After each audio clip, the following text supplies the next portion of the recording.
भारत से हर साल सैकड़ों लोग America, Canada, Europe, Australia, Dubai, Saudi अरब जैसी जगहों पर काम करने जाते हैं।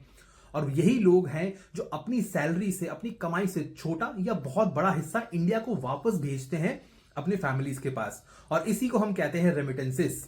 क्या आप जानते हैं, हाल ही में हिंदुस्तान दुनिया का सबसे बड़ा रेमिटेंस रिसीविंग कंट्री बन चुका है और इंडिया में 2024 में $129 बिलियन का पैसा विदेशों से हमारे हिंदुस्तानियों ने हमें भेजा है। अब आंकड़ों की बात करें तो इंडिया के बाद आते हैं मैक्सिको और चाइना, लेकिन परसेंटेज की बात करें तो $129 बिलियन हमारे जीडीपी का सिर्फ 3.3% है, जो कि बहुत ही कम है।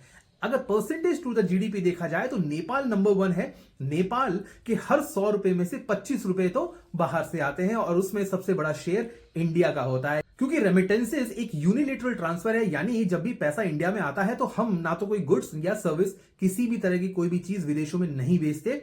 तो जैसा कि इंडिया की एक्सचेंज रेट कम हो रही है और हमारा रुपया दिन बर दिन कमजोर होता जा रहा है, तो आने वाला रेमिटेंसेस हमारे लिए किसी चांदी से कम नहीं है। दूसरा सबसे बड़ा फायदा रेमिटेंसेस का यह है कि ये हमें करंट अकाउंट यानी हमारे व्यापार में होने वाले किसी भी तरह का घाटा, क्योंकि इंडिया बहुत ज्यादा ऑयल और गोल्ड को इंपोर्ट करता है, तो उस घाटे को भरने के लिए रेमिटेंसेस का पैसा बहुत ज्यादा काम आता है। अब छोटी सी प्रॉब्लम यह है कि इंडिया में आने वाला रेमिटेंसेस हमारे एफडीआई से ज्यादा हो गया है, यानी कि जो एफडीआई हमारे देश में आ रहा था, जो विदेशी कंपनियां हमारे देश में पैसा लगा रही थी, उससे ज्यादा अब रेमिटेंसेस हमारे देश में आ रहा है।